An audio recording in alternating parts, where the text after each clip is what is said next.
অনেকেই আছেন যারা এই গরমে অতিষ্ঠ হয়ে খাবার স্যালাইন গুলিয়ে খাওয়া শুরু করেছেন। তাদের ধারণা সারাদিন যখন ঘামছেন তার মানে শরীর থেকে পানি এবং লবণ বের হয়ে যাচ্ছে, আর যেহেতু পানি শূন্যতায় স্যালাইন প্রয়োজন, সুতরাং স্যালাইন খেলেই হয়তো পানির চাহিদাটা পূরণ হয়ে যাবে।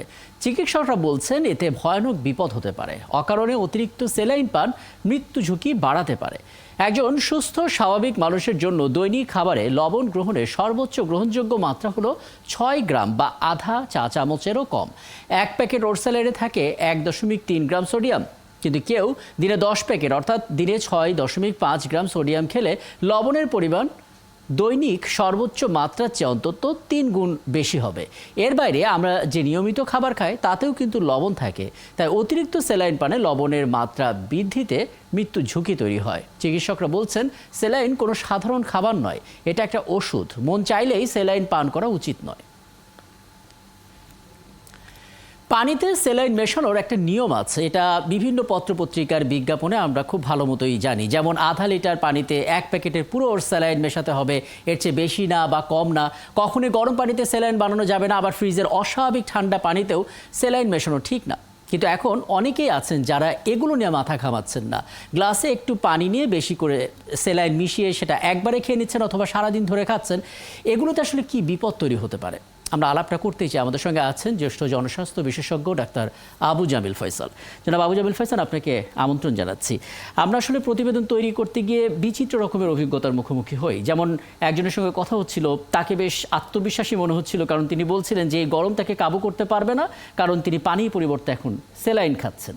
আবার অনেকেই আছেন যারা আসলে স্যালাইন বানাচ্ছেন খুব কম পানিতে, যাতে তার মনে হচ্ছে আরও বেশি স্যালাইনটা কার্যকর হয়ে যায়। কেউ কেউ গরম পানিতে মেশাচ্ছেন, কেউ বা ঠান্ডা পানিতে মেশাচ্ছেন। মানে এই যে স্যালাইনের স্বস্তি খোঁজা, সমাধান খোঁজা, একটা নিয়ম না মেনে স্যালাইন বানানো কি কি ঝুঁকি আসলে তৈরি করে?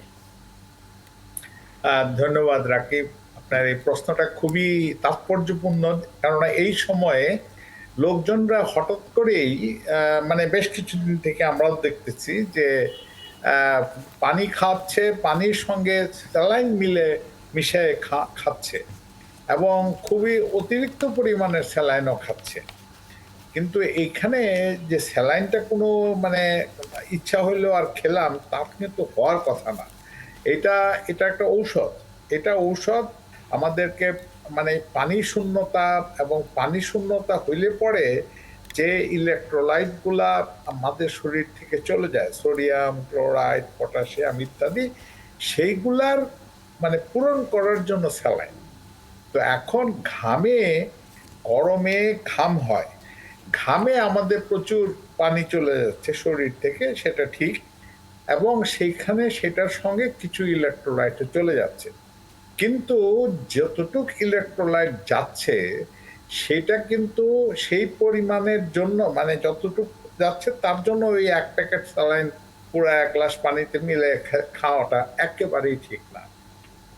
এখানে আমাদেরকে বুঝতে হবে যে স্যালাইনের মধ্যে কি কি জিনিস আছে। স্যালাইনের মধ্যে লবণ আছে, চিনি আছে, এবং অনেক স্যালাইনের মধ্যে কিছু পটাশিয়ামও থাকে।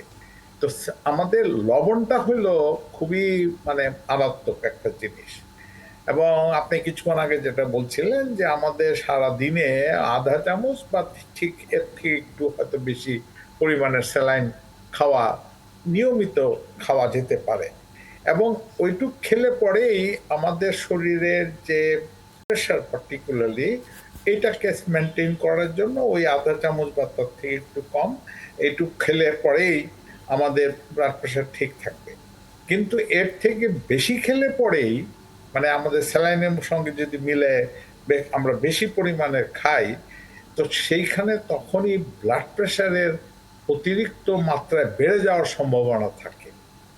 এবং এই অতিরিক্ত মাত্রায় বেড়ে যাওয়ার জন্য আমাদের কিন্তু ব্লাড প্রেশার বেড়ে গেলে যা হয়, ব্লাড প্রেশার বেড়ে গেলে প্রায় অনেক কিছু হতে পারে, স্ট্রোক হতে পারে, আমাদের মানে সারা শরীরের মধ্যে এমন প্রতিক্রিয়া হবে যাতে করে মানে ওই স্ট্রোক হলে পরে কি হয় যে রক্তক্ষরণ হয়, মস্তিষ্কে রক্তক্ষরণ হয়, এবং রক্তক্ষরণ হয়ে স্ট্রোক হয়ে মানুষ মরেও যেতে পারে।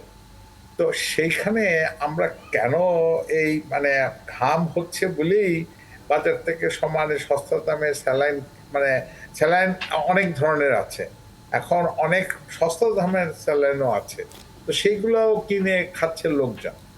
তো সবকিছু মিলে যেটা কি হলো যে এইটা মানে এমনিতেই ইচ্ছা হইলো আর খেলাম, এটা খাওয়া উচিত না। উচিত না। এটা এটা আসলে যারা প্রাপ্তবয়স্ক তারা আপনার কথা শুনছেন এবং হয়তো তারা নিজেদেরকে শুধরে নিতে পারবেন, কিন্তু মুশকিল হচ্ছে অনেকে আছেন যারা নিজেরা কেবল খাচ্ছেন তা না, নিজেদের ছোট্ট সন্তানদেরও কিন্তু স্যালাইন খাওয়াচ্ছেন এবং তাদের ধারণা এই গরমে স্যালাইন এই শিশুদেরকে সুরক্ষা দেবে। কি বলবেন আসলে অভিভাবকদের জন্য? অভিভাবকদের জন্য বলতে হবে যে এটা মানে বাচ্চারা যদি অতিরিক্ত গরমের মধ্যে মানে খোলা আকাশের নিচে যদি দৌড়াদৌড়ি করে বা কোনো কিছু খেলাধুলা করে, সেইখান থেকে প্রথমে হলো তাদেরকে ঠান্ডা ঠান্ডা জায়গায় ছায়ার মধ্যে নিয়ে আসতে হবে এবং ঘামলে পরে বসে তাদের ঘামটা শুকানোর বন্দোবস্ত করতে হবে। তারপরে যদি দেখা যায় যে বাচ্চাটা খুবই দুর্বল হয়ে গেছে, তখন হয়তো বা স্যালাইন দেওয়া যেতে পারে, কিন্তু তাও আপনি ওই যে পরিমাণের স্যালাইন মানে এক গ্লাসের মধ্যে অতিরিক্ত স্যালাইন মিলে খাওয়াই দিলেন, সেটা কোনো মতেই উচিত হবে না।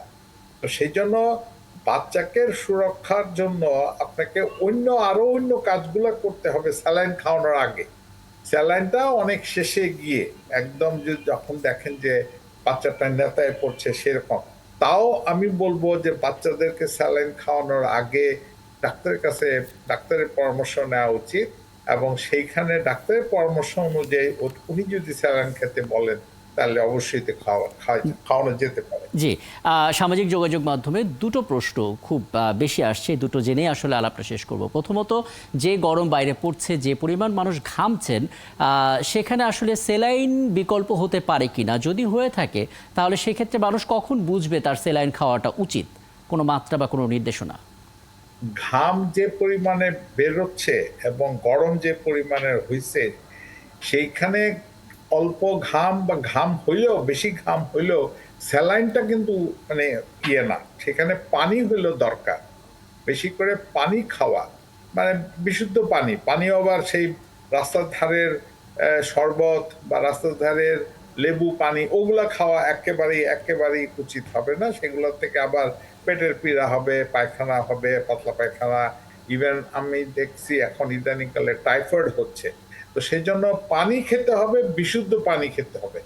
তারপরে যদি খুবই দুর্বল মনে হয়, একেবারে নেতে পড়তেছে, তখন হয়তো স্যালাইন খাওয়া যেতে পারে। আর এমনিতে খালি ঘাম হলে পরে অতিরিক্ত সূর্যের মধ্যে অনেকক্ষণ ছিল, এসে পানি খেতে পারে, বিশুদ্ধ পানি খেতে পারে। তবে আবার অতিরিক্ত ঠান্ডা পানিও খাওয়া যাবে না, একদম ফ্রিজের পানি ডকডক করে গিলে ফেলানো এটাও ভালো না। একদম। আর ছোট করে 30 সেকেন্ডসের মধ্যে একটু বলবেন, সেটা হচ্ছে বাজারে আমরা দেখতে পাচ্ছি ওর স্যালাইনের বাইরেও নানা ফ্লেভারের, নানা ধরনের, নানা রঙের স্যালাইন পাওয়া যাচ্ছে। এগুলো কতটা স্বাস্থ্যসম্মত? একদমই স্বাস্থ্যসম্মত না, কারণ এদের মধ্যে অনেকগুলোই আছে যেগুলো নাকি বিএসটিআই পরীক্ষা করে নাই, এবং সেখানে বিএসটি এর পরীক্ষা যদি না হয়ে থাকে এবং এগুলার গুণগত মানটা যদি পরীক্ষিত না হয়ে থাকে, তাহলে একেবারেই উচিত না। ওগুলোর মধ্যে লবণ চিনিও নাই, ওগুলোর মধ্যে অন্য জিনিসও থাকতে পারে। সেই জন্য এখন কি খাচ্ছি আমাদেরকে দেখে শুনে খেতে হবে। আমাদেরকে যত্রতত্র অল্প দামের স্যালাইনের প্যাকেট হলেই যে স্যালাইন হয়ে গেল তা না, এটা অন্য কোনো কিছু হইতে পারে। তো সেদিকেও আমাদেরকে মানে চোখে খেয়াল রাখতে হবে যে আমাদের কি খাচ্ছি, কাকে কি খাওয়াচ্ছি। আপনাকে অনেক ধন্যবাদ এই চমৎকার পরামর্শ দেওয়ার জন্য। ছিলেন আমাদের সঙ্গে জ্যেষ্ঠ জনস্বাস্থ্য বিশেষজ্ঞ ডাক্তার আবু জামিল ফাইসাল।